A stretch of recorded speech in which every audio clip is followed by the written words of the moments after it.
These volcanoes are in one of the most spectacular, wild and sparsely populated regions left on Earth. The rewards for explorers or adventurous tourists are great. But for the people who have to live in the Kamchatka Peninsula in Russia's far northeast, life is hard. One of the biggest threats to humans comes from the land itself, but so far it's just a threat. In the regional capital, Petropavlosk-Kamchatsky, normal daily life goes on, but always in a manner dictated by the weather. The harbour is home to submarines and a haven for other vessels of Russia's Pacific Fleet. Because of its sensitive military uses, including rocket testing, Kamchatka was closed to outsiders during more than 70 years of Soviet communist rule. The military remains, but now high-spending visitors or investors are welcome because the people of Kamchatka have been suffering.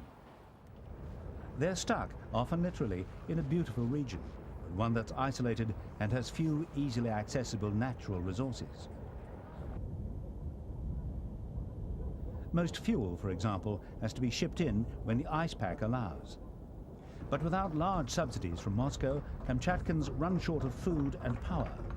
People here are in desperate need of humanitarian assistance. No one is dying of hunger, but there's a slow, silent disaster going on. The lifeblood of communities is being sucked out by their condition. Alcoholism, depression are taking their toll. And the most worrying thing, one of the most worrying things anyway, is that whole ethnic communities, their way of life is dying out and being sacrificed.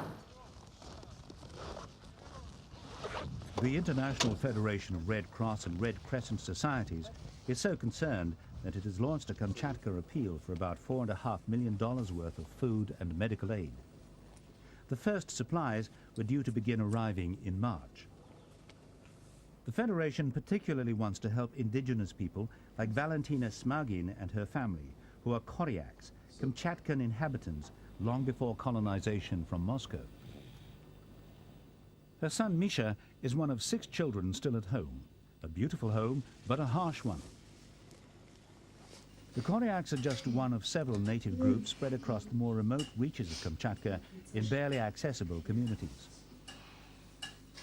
They're often completely cut off from the capital. But even back in Petropavlovsk-Kamchatsky, home to half the region's 500,000 people, there are plenty of economic, social and other problems to face. Deep-sea fishing is a huge and potentially profitable business that still mainly supplies Russian consumers. In Soviet times, it made up about 80% of Kamchatka's industry, producing as much as 1.5 million tons of fish a year. But post-communism, fishing has become dependent on the volatile free market. The ability and facilities needed to process vast amounts of salmon, cod, halibut and other fish remains. But with the entire Russian economy under great strain, Kamchatka's fishing industry workers are also hard-pressed. The unemployment situation in the town is really complicated.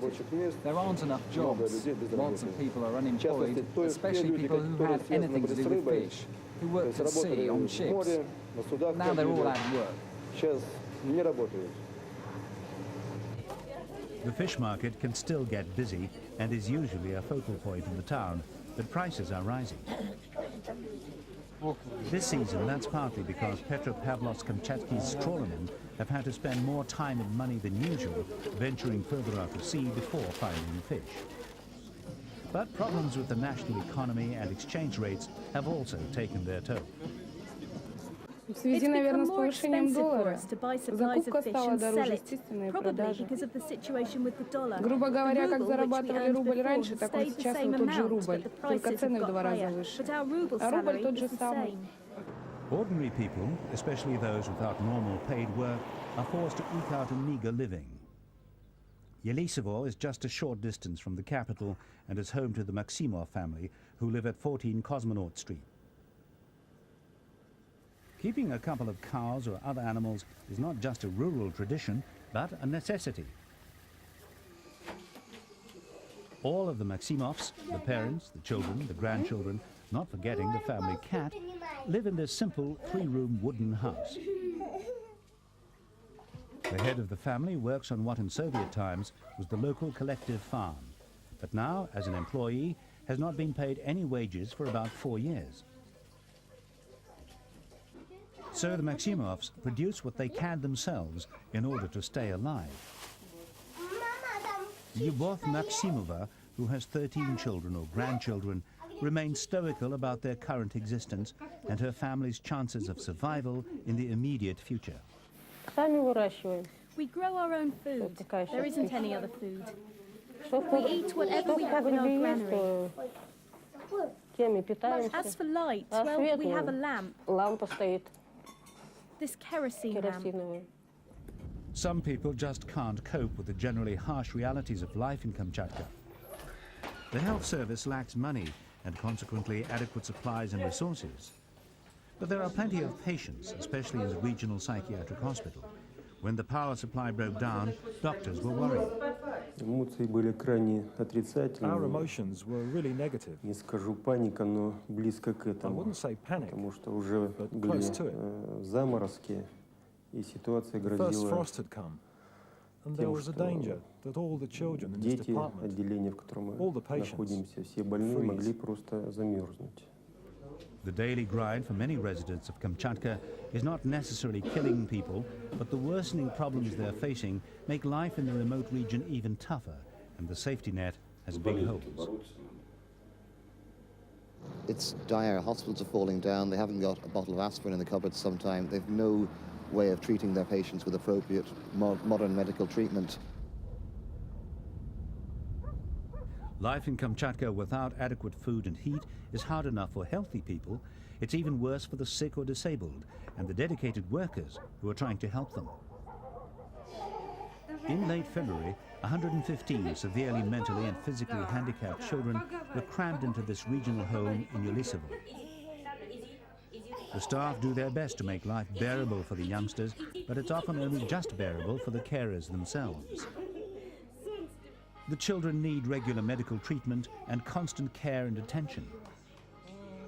But the workers have trouble getting enough medicine and equipment from the local administration, which itself struggles to get decent budget contributions from the federal government in Moscow.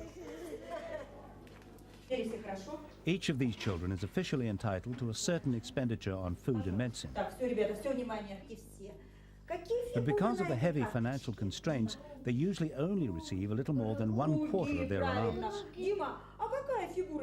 Visitors say that the workers are a source of inspiration, but are also scared about any further reduction in resources.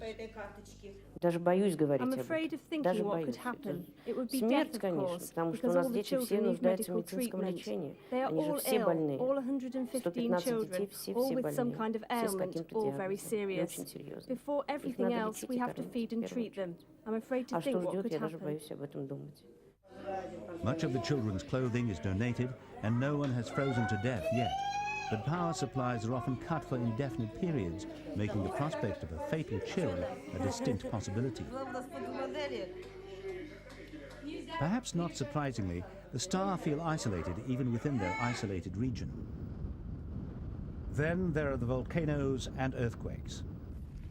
Because of these, some people call Kamchatka the land of fire and ice and are wary of the dangers it poses. The probability of a catastrophic earthquake of around 8 on the Richter scale, which would cause a lot of destruction in Kamchatsky, is pretty high in the next 5 years. The capital and its 250,000 people are very close to active volcanoes. Unlike some of the local wildlife, they might not be able to flee at the first sign of impending doom.